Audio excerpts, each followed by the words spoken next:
नमस्कार दोस्तों, स्वागत है आप सभी का हमारे YouTube चैनल देव जी के ट्रिक्स में। तो दोस्तों एक महत्वपूर्ण टेस्ट लगाने वाले हैं जहां पर आपके 80 प्रश्न हैं और यहां से प्रश्न आपको 100% देखने को मिलता है। तो जितने बच्चे यहां पर जुड़ चुके हैं सभी बच्चे वीडियो लाइक कर दें, शेयर भी कर दें और नए हैं तो चैनल को सब्सक्राइब कर लीजिए। चलिए, हमारी आवाज़ आ रही है। तो चलिए यहाँ पर आपका पहला प्रश्न कि उर्दू किस भाषा का शब्द है। जवाब दीजिए भाई, उर्दू किस भाषा का शब्द है। तो यहाँ पर आपका सही जवाब क्या हो जाएगा? बिल्कुल सही है, ऑप्शन राइट आपका यहाँ पर सी हो जाएगा। उर्दू आपके तुर्की भाषा का शब्द है। मूलतः कहाँ से आया? आपके तुर्की भाषा से आया है। ठीक है, चलिए नेक्स्ट क्वेश्चन को आते हैं। क्वेश्चन आपसे अगला पूछा गया है, यहाँ पर इसका आपका PDF कह सकते हैं, आपको टेलीग्राम पे मिल जाएगा। ठीक है, चलिए नेक्स्ट कह रहा है आपसे कि अवाहट किस काल की भाषा है। अवाहट किस काल की भाषा है? किस काल की भाषा है भाई? तो याद रखिएगा कि जो आदिकालीन ग्रंथ थे वहां पर अवाहट भाषा का प्रयोग हुआ है। ऑप्शन राइट आपका बी हो जाएगा। जिसका जवाब बी आ रहा है बिल्कुल सही है, आदिकाल की भाषा है। ठीक है, चलिए नेक्स्ट क्वेश्चन की जवाब दीजिए कि गोवा की स्वीकृत राजभाषा क्या है। गोवा की स्वीकृत राजभाषा क्या है? बेहतरीन क्वेश्चन। चलिए बिल्कुल सही है, ऑप्शन राइट आपका यहाँ पर फर्स्ट हो जाएगा कि गोवा की जो स्वीकृत राजभाषा है वो आपकी कोंकणी है। ठीक है, ऑप्शन राइट आपका ए हो जाएगा। चलिए नेक्स्ट कह रहा है आपसे कि हिंदी नवजागरण के अग्रदूत कौन कहलाते हैं। हिंदी नवजागरण के अग्रदूत कौन कहलाते हैं? 4 का सही ऑप्शन क्या हो जाएगा आपका?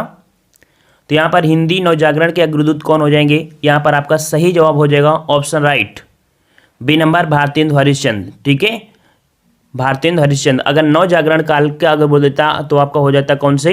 तो आपके राजा राम मोहन। लेकिन हिंदी में नव जागरण है तो आपके भारतेंदु हरिश्चंद्र हो जाएंगे। ऑप्शन राइट आपका बी हो जाएगा। नेक्स्ट क्वेश्चन आपसे अगला पूछा गया है कि निम्न से कौन सी भाषा संस्कृत भाषा की अपभ्रंश है। संस्कृत भाषा की अपभ्रंश है। तो अपभ्रंश क्या है? इसका मतलब कह सकते हैं बिगड़ता हुआ रूप। यहाँ पर कह सकते हैं सबसे पहले आपकी संस्कृत आई थी, फिर आपकी पाली भाषा आई, फिर आपकी प्राकृत भाषा, फिर इसके बाद अवाहट, फिर आपकी अपभ्रंश, फिर इसके बाद अवाहट, फिर इसके बाद आपकी कह सकते हैं हिंदी। ठीक है, प्राचीन हिंदी, और ये भी टूट जाती है रूपों में। तो इसका जो आपका जवाब हो जाएगा संस्कृत भाषा की जो अपभ्रंश हो जाएगी वो हो जाएगी ऑप्शन राइट डी नंबर। बिल्कुल सही है, ऑप्शन राइट आपका यहाँ पर हो जाएगा डी नंबर, आपकी जो पाली भाषा है। ठीक है, याद रखिए पाली भाषा संस्कृत का ही बिगड़ा रूप है और पाली भारत की प्रथम देशज भाषा है। ठीक है, इसे सबसे पुरानी प्राकृत भी कहते हैं। चलिए नेक्स्ट क्वेश्चन बताइए कि हिंदी किस भाषा परिवार की भाषा है। हिंदी किस भाषा परिवार की भाषा है? तो 6 का ऑप्शन राइट बिल्कुल सही है। ये आपकी जो हिंदी है वो आपकी भारोपी परिवार की। ऑप्शन राइट आपका ए सही हो जाएगा। ठीक है, चलिए नेक्स्ट क्वेश्चन आपसे कह रहा है कि भारत में सर्वाधिक खड़ी बोली वाली भाषा कौन सी है। भारत में सर्वाधिक खड़ी बोली वाली भाषा कौन सी है? कौन सी है भाई? तो याद रखिएगा कि हिंदी आपके भारत की सर्वाधिक खड़ी बोली भाषा। ऑप्शन राइट आपका 7 का ए हो जाएगा। ठीक है, हिंदी हो जाएगा। नेक्स्ट क्वेश्चन कि हिंदी भाषा का जन्म हुआ है। हिंदी भाषा का जन्म हुआ है। तो भाई हिंदी भाषा का जन्म हुआ है वो आपकी अपभ्रंश से हुआ है। ठीक है, तो यहाँ पर ऑप्शन राइट आपका यहाँ पर ए हो जाएगा अपभ्रंश से। अब जननी दे देता कि हिंदी की आदि जननी किसे कहते हैं, तो आपकी संस्कृत को कहते हैं। ठीक है, तो यहाँ पर ऑप्शन राइट आपका ए हो जाएगा अपभ्रंश से। ठीक है, नेक्स्ट क्वेश्चन आपसे अगला पूछा गया है, कह रहा आपसे कि निम्नलिखित में से कौन सी बोली अथवा भाषा हिंदी के अंतर्गत नहीं आती है। बताइए भाई कौन सी बोली भाषा है जो हिंदी के अंतर्गत नहीं आती है। फटाफट रिवीजन करते रहिए, समय नहीं है आपके पास। ठीक है, तो 9 का ऑप्शन राइट आपका डी हो जाएगा। बिल्कुल सही है, ऑप्शन राइट आपका डी आपकी तेलुगु। ठीक है, तेलुगु। नेक्स्ट क्वेश्चन आपसे अगला पूछा गया है कि हिंदी की विशिष्ट बोली ब्रजभाषा किस रूप में सबसे अधिक प्रसिद्ध है। ब्रजभाषा जो आपकी है वो आपकी प्रसिद्ध हुई है किस वजह से? तो ये आपकी भाषा होती है जो कि काव्य भाषा में प्रयोग होती है। ठीक है, ऑप्शन राइट आपका जवाब हो जाएगा डी। बिल्कुल सही है, ऑप्शन राइट आपका डी सही हो जाएगा, काव्य भाषा में बोली जाती है। ठीक है, नेक्स्ट क्वेश्चन आपसे अगला पूछा गया है कि भाषा में अभिव्यक्ति के कितने रूप होते हैं। भाषा में अभिव्यक्ति के कितने रूप होते हैं? कितने रूप होते हैं?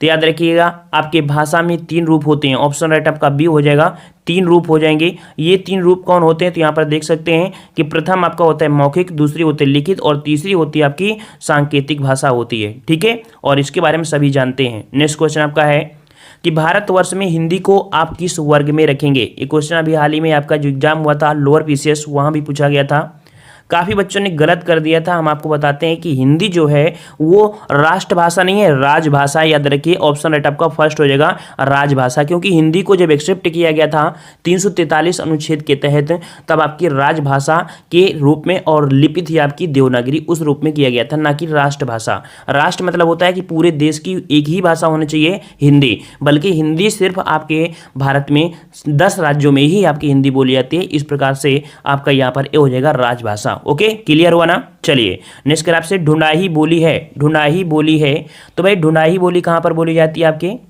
तो ये बोली जाती है, बिल्कुल सही है, ऑप्शन राइट आपका हो जाएगा जो आपका बी नंबर है, पूर्वी राजस्थान में। पूर्वी राजस्थान में आपकी ढूंढाई, और ढूंढाई को ही हम बोलते हैं क्या, तो इसे कह सकते हैं हड़ौती, या कह सकते हैं इसे जयपुरी के नाम से भी जानते हैं। ठीक है, बी नंबर आपका सही हो जाएगा। नेक्स्ट क्वेश्चन आपसे अगला है कि ब्रज बोली नाम से जानी जाती है। बताइए भाई, सभी प्रश्न आपने पढ़ा होगा, रिवीजन के तौर पर आप यहाँ पर फास्ट आंसर दीजिए। तो ब्रजबुली नाम से जानी जाती है आपकी पुरानी बंगला, बिल्कुल सही है, ऑप्शन राइट आपका डी हो जाएगा, पुरानी बंगला जानी जाती है ब्रजबुली के नाम से। नेक्स्ट क्वेश्चन कह रहा आपसे कि निम्नलिखित में से कौन सी भाषा देवनागरी लिपि में लिखी जाती है। देवनागरी लिपि में लिखी जाती है कौन सी भाषा। 15 का सही ऑप्शन राइट आपका यहाँ पर हो जाएगा, बिल्कुल सही है, ऑप्शन राइट आपका हो जाएगा यहाँ पर सी नंबर, आपकी मराठी लैंग्वेज है जो कि आपकी देवनागरी लिपि में लिखी जाती है। सी आपका सही जवाब हो जाएगा। नेक्स्ट क्वेश्चन आपसे अगला पूछा गया है कि निम्नलिखित में से कौन सी भाषा संस्कृत भाषा की अपभ्रंश है। तो देख सकते हैं कि संस्कृत के बाद जो आपकी भाषा आई है वो आपकी कौन सी भाषा है। यहाँ पर सही जवाब का क्या हो जाएगा भाई, यहाँ पर बिल्कुल सही है, आपके 16 का ऑप्शन राइट आपका यहाँ पर डी हो जाएगा, है ना। तो आपका डी हो जाएगा पाली भाषा। हमने बताया था कि संस्कृत, पाली, प्राकृत, ठीक है, इस प्रकार से ऑप्शन आपका डी पाली हो जाएगा। चलिए नेक्स्ट क्वेश्चन कि मराठी और नेपाली किस लिपि में लिखी जाती हैं। मराठी और नेपाली किस लिपि में लिखी जाती हैं, 17 का जवाब दीजिए। 17 का ऑप्शन राइट बिल्कुल सही है, ऑप्शन राइट आपका यहाँ पर ए हो जाएगा आपका देवनागरी। ठीक है, देवनागरी लिपि में लिखी जाती है, याद रखिएगा। ठीक है, और देख सकते हैं कि मराठी और नेपाली जो आपकी हैं ये आपकी देवनागरी लिपि में लिखी जाती हैं। इसी प्रकार प्राकृत, आर्य भाषा, संस्कृत देख सकते हैं, कोंकणी, हिंदी, मगही, भोजपुरी आदि में ये आपकी मानी गई हैं। चलिए नेक्स्ट क्वेश्चन आपका दिया गया है यहाँ पर कि हिंदी भाषा की बोलियों के वर्गीकरण के आधार पर छत्तीसगढ़ी बोली है। तो भाई छत्तीसगढ़ी बोली जो आपकी है वो कहाँ की है, आपकी कहाँ की है, बिल्कुल सही है, ऑप्शन राइट यहाँ पर आपका बी हो जाएगा, आपकी पूर्वी हिंदी के अंतर्गत आती है। पूर्वी हिंदी के अंतर्गत आपकी 3 बोलियाँ होती हैं, ए बी सी। ठीक है, ए मतलब अवधी, बी से बघेली, सी से छत्तीसगढ़ी, रट लीजिएगा, यहीं से क्वेश्चन आपको देखने को मिलता है बार बार। नेक्स्ट क्वेश्चन आपका दिया है कि मानक हिंदी से क्या तात्पर्य है। मानक हिंदी से क्या तात्पर्य है, 19 का जवाब दीजिए। मानक हिंदी क्या होती है, बिल्कुल सही है, ऑप्शन राइट आपका ए हो जाएगा, आदर्श के रूप में हिंदी का स्वीकार करना। ठीक है, ऑप्शन राइट आपका यहाँ पर 19 का फर्स्ट हो जाएगा। मानक हिंदी से तात्पर्य होता है कि आदर्श के रूप में हिंदी का स्वीकार रूप होता है। ठीक है, नेक्स्ट क्वेश्चन आपसे अगला है कि पाली किस धर्म की भाषा है।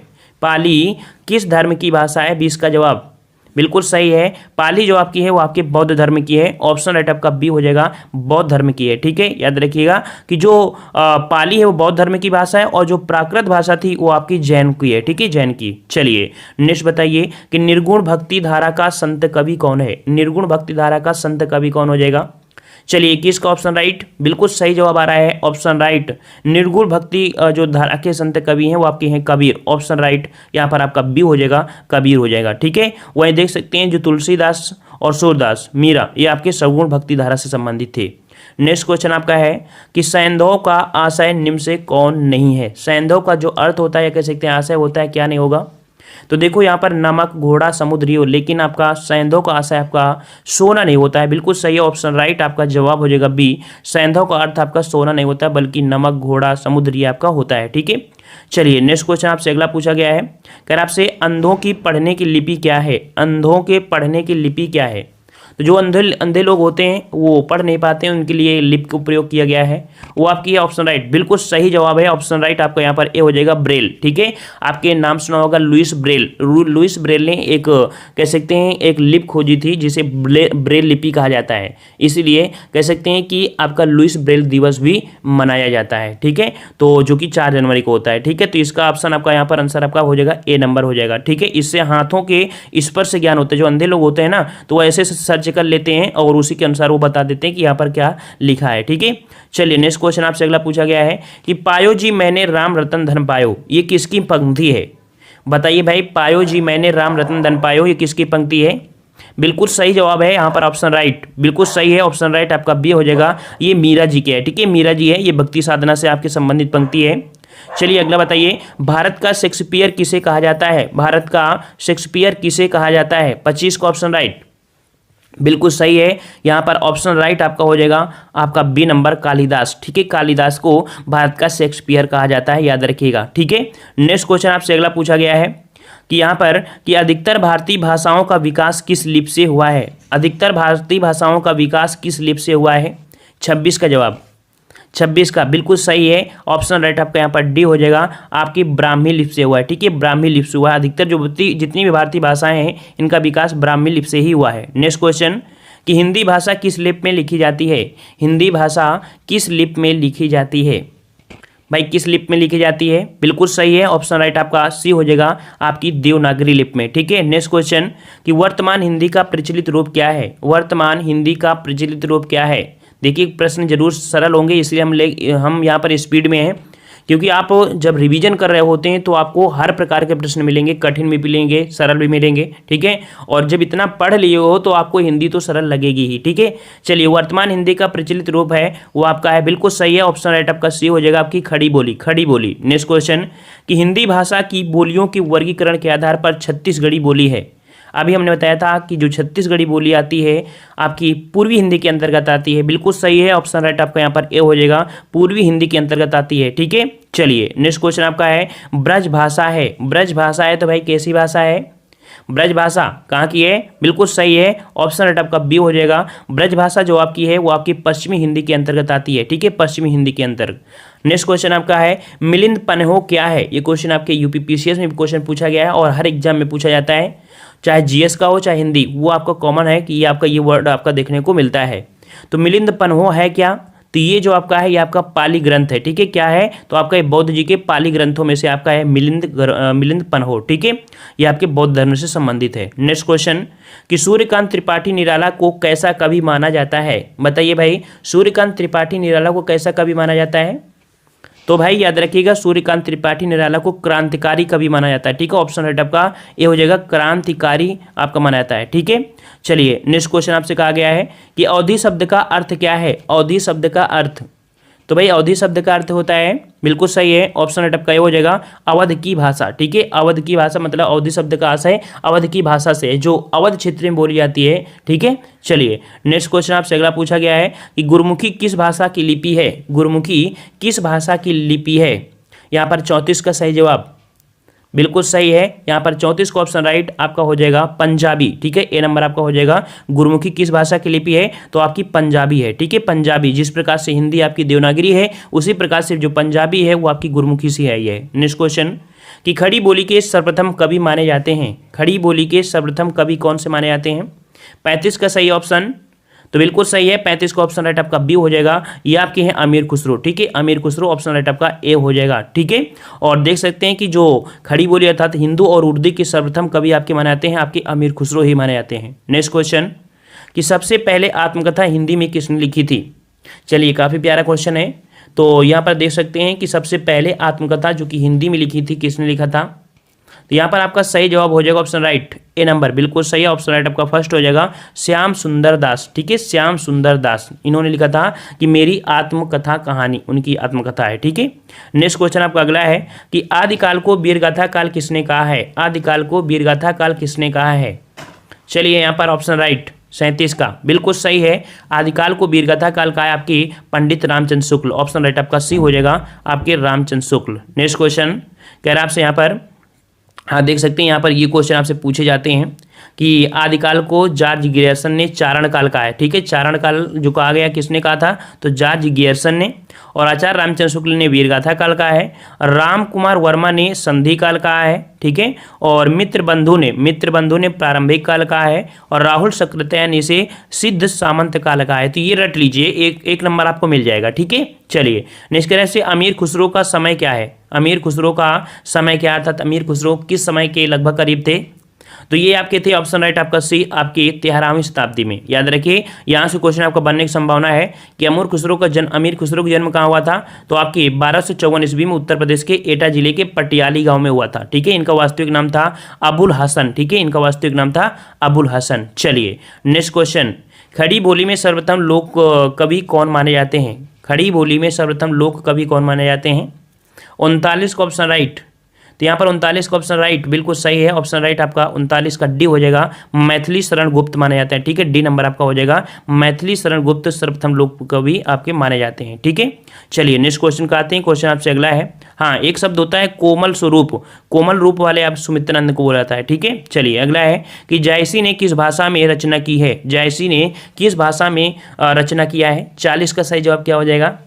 40 का बिल्कुल सही है। यहाँ पर जायसी ने आपके किया है आपके अवधी भाषा में। ऑप्शन राइट आपका हो जाएगा बी, आपके अवधी भाषा में अपनी रचनाएं किया है। नेक्स्ट क्वेश्चन, सूर्यकांत त्रिपाठी निराला का मूल स्थान बताइए। यहाँ से क्वेश्चन आपको बनते हैं स्थानों से।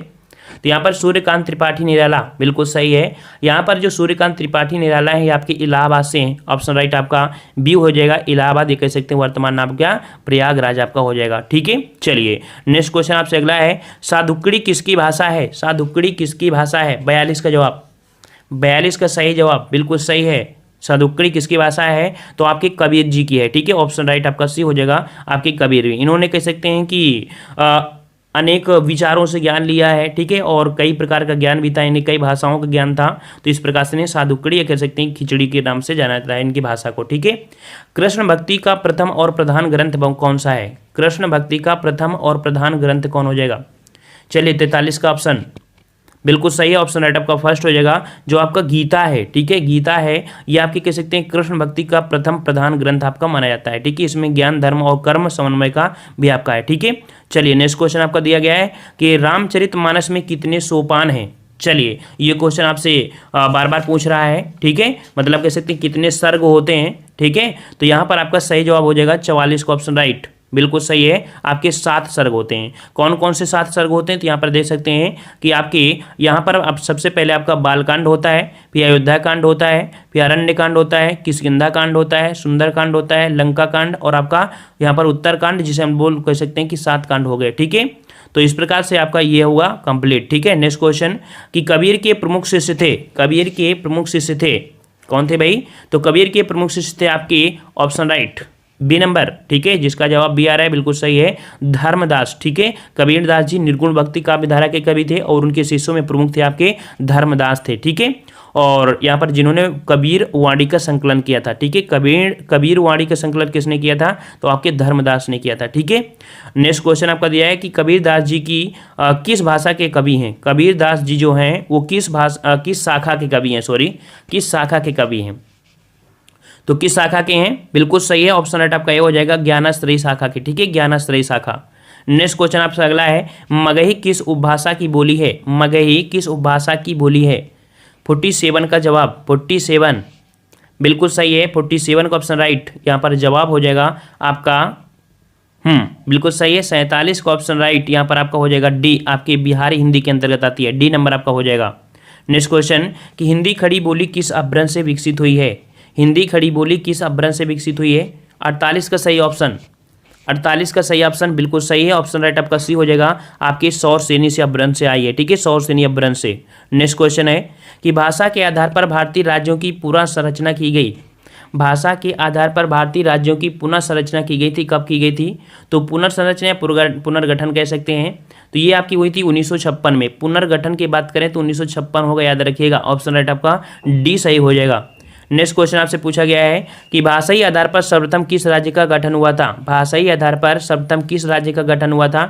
बिल्कुल सही जवाब आ रहा है, ऑप्शन राइट यहाँ पर आपका हो जाएगा, बिल्कुल सही है, डी नंबर आपके आंध्र प्रदेश का हुआ था। ठीक है, नेक्स्ट क्वेश्चन आते हैं कि बघेली बोली का संबंध किस उपभाषा से है? बघेली बोली का संबंध किस उपभाषा से है? 51 का जवाब। यहाँ पर आपको हिंदी जरूर ये सरल लग रही है, लेकिन जो नए बच्चे होंगे उनको बड़ी दिक्कतें आ रही होंगी समझने में, लेकिन जो हमारे पुराने स्टूडेंट हो चुके हैं उनको कोई भी दिक्कत, 1% की दिक्कत नहीं होगी। चलिए बिल्कुल सही है, 51 का ऑप्शन राइट आपका बी, आपके पूर्वी हिंदी। ठीक है, पूर्वी हिंदी ऑप्शन आपका बी सही हो जाएगा। नेक्स्ट क्वेश्चन आपसे अगला कह रहा है कि अमृता प्रीतम किस भाषा की साहित्यकार हैं? चलिए, अमृता प्रीतम जो आपकी हैं वो किस भाषा की साहित्यकार हैं? तो याद रखिए ये आपकी पंजाबी भाषा से है, ठीक है। ऑप्शन राइट आपका यहाँ पर बी हो जाएगा। ये आपकी पंजाबी भाषा है और इन्होंने अपने साहित्य की सर्जना इसी भाषा में किया, अर्थात इन्होंने जितने भी साहित्य अपनी रचना किया है इसी भाषा में किया, पंजाबी में, ठीक है, जो कि गुरमुखी में लिखी जाती है। नेक्स्ट क्वेश्चन है कि हिंदी साहित्य के किस कवि को कवियों का कवि कहा जाता है? हिंदी साहित्य के किस कवि को कवियों का कवि कहा जाता है? नेक्स्ट क्वेश्चन कर आपसे कि निज भाषा उन्नत यह है सब उन्नति को मूल। ये पंक्ति जो आपकी संबंधित है किससे संबंधित है? निज भाषा उन्नति है सब उन्नति को मूल, ये पंक्ति है आपके ऑप्शन राइट, बिल्कुल सही है। 54 का ऑप्शन राइट आपका सी हो जाएगा, आपके भारतेंदु हरिश्चंद्र, ठीक है, भारतेंदु हरिश्चंद्र से संबंधित आपकी है, ठीक है। मतलब कह सकते हैं, देख सकते हैं भारत वर्षोन्नत कैसे हो सकती है, इनका एक चैप्टर भी था, आप लोगों ने पढ़ा होगा हाई स्कूल में।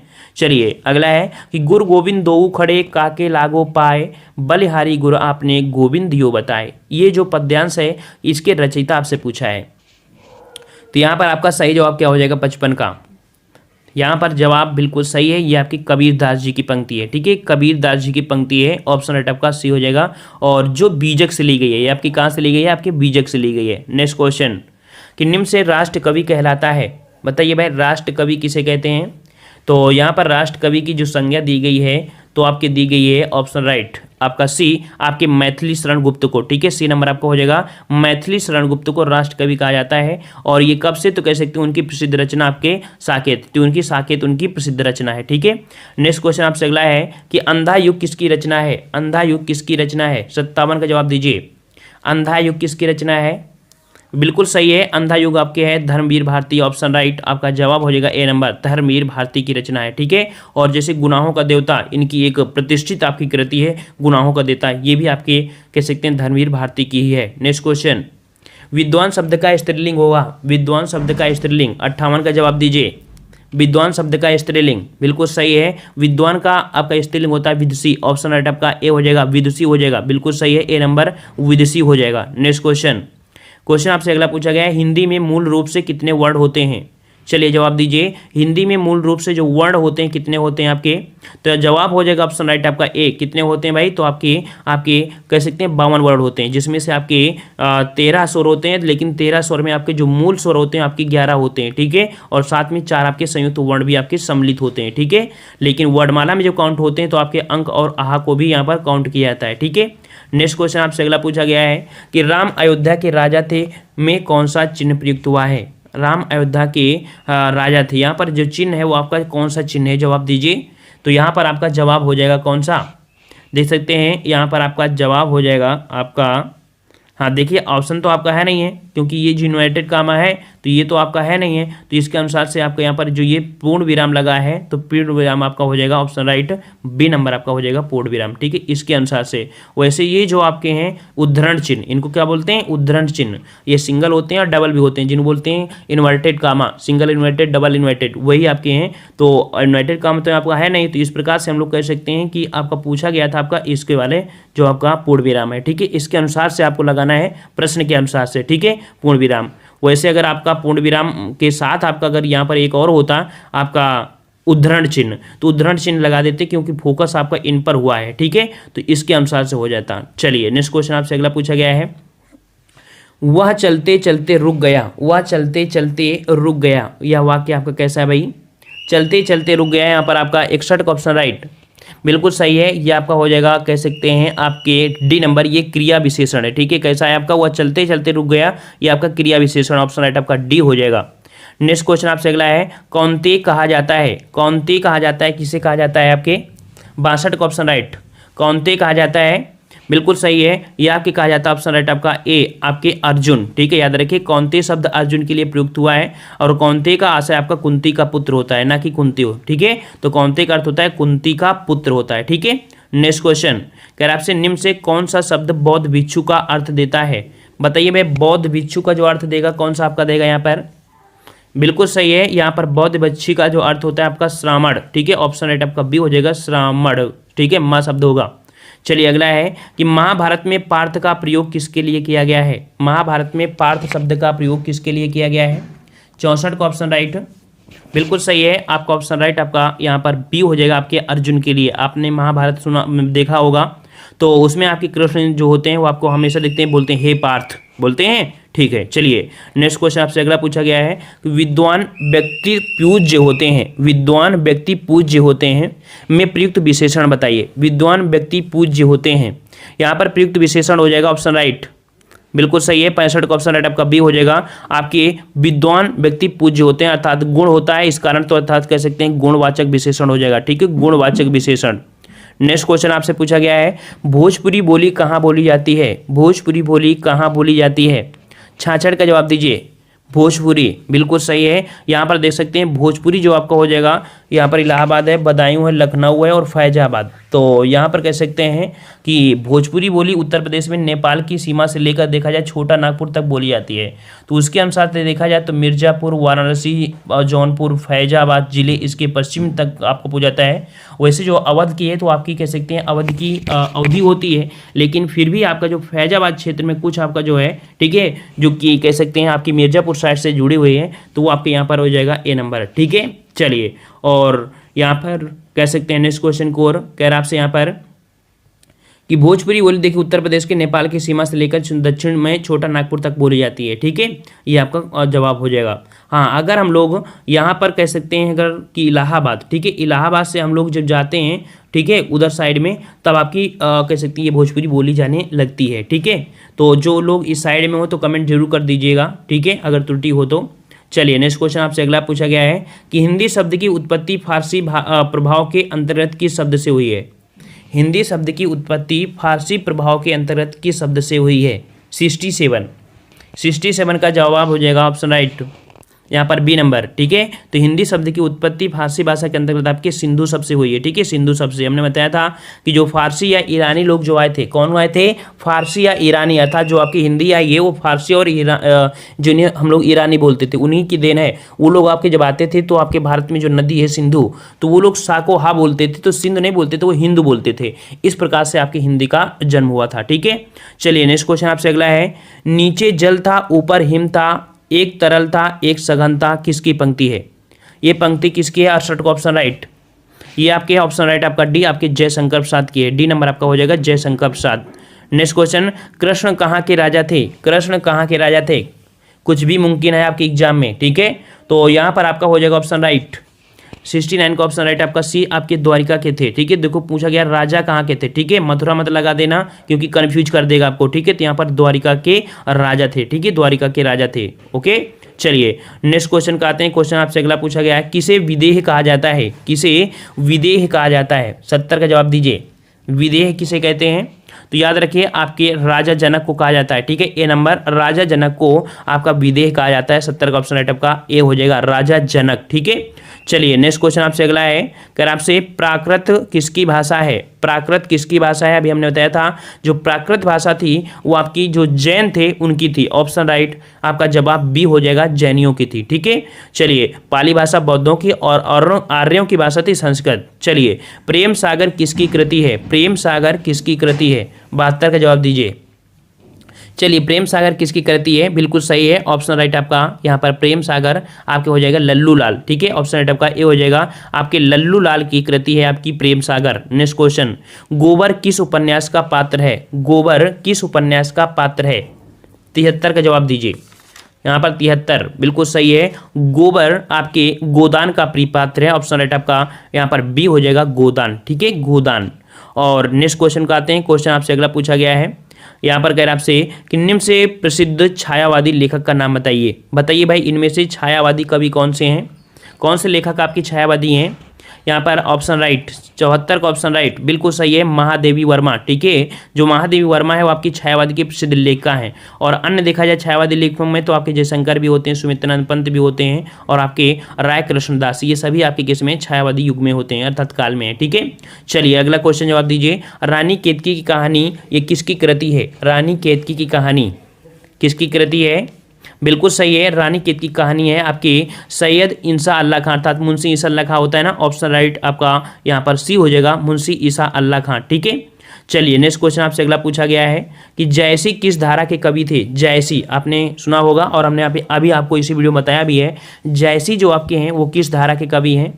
76 का ऑप्शन राइट यहाँ पर सही जवाब हो जाएगा ऑप्शन राइट आपका ए, आपके प्रेम मार्गी भक्ति धारा के थे। ठीक है, प्रेम मार्गी जो आपके हैं उसके ऑप्शन राइट आपका ए हो जाएगा।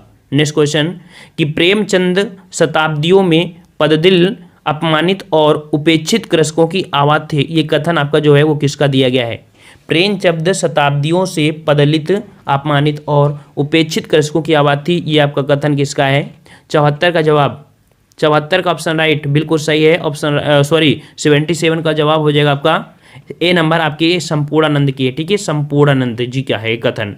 नेक्स्ट क्वेश्चन कि कब बिहारी का जन्म कहाँ हुआ था? कब बिहारी का जन्म कहाँ हुआ था? 78 का ऑप्शन राइट, यहाँ पर जवाब हो जाएगा ऑप्शन राइट सी नंबर बिल्कुल सही है। आपके बिहारी जी का जन्म आपके ग्वालियर में, और यहाँ पर कह सकते हैं कि ये जो आपके थे कहाँ से संबंधित थे, तो जो आपके जयपुर के राजा जय सिंह के आश्रित कवि थे। ठीक है, इन्होंने सतसई की रचना भी किया है। ठीक है, तो ये ऑप्शन राइट आपका यहाँ पर सी हो जाएगा ग्वालियर। नेक्स्ट क्वेश्चन कि प्रेम वाटिका में किसका वर्णन हुआ है? प्रेम वाटिका में किसका वर्णन हुआ है? चलिए जवाब दीजिए 79 का। प्रेम वाटिका में वर्णन किसका हुआ है? तो यहाँ पर बिल्कुल सही है, ऑप्शन राइट आपका हो जाएगा राधा कृष्ण की प्रेम लीला का वर्णन हुआ है आपके प्रेम वाटिका में।